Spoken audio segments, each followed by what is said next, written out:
we become increasingly aware of this gap between who we are and who we ought to be. Haven't you discovered that? Chris, haven't you discovered that?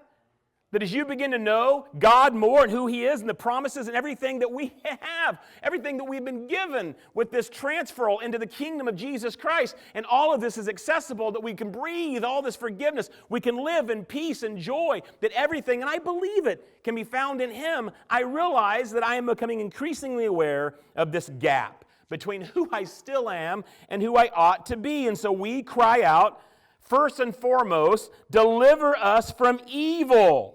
But when we call out, deliver us from evil, Jesus says with deliver us from temptation, and you're the one, He says always begins, the plea to deliver us from evil always begins with save me from myself, which requires a painful heart surgery that most of us try to avoid.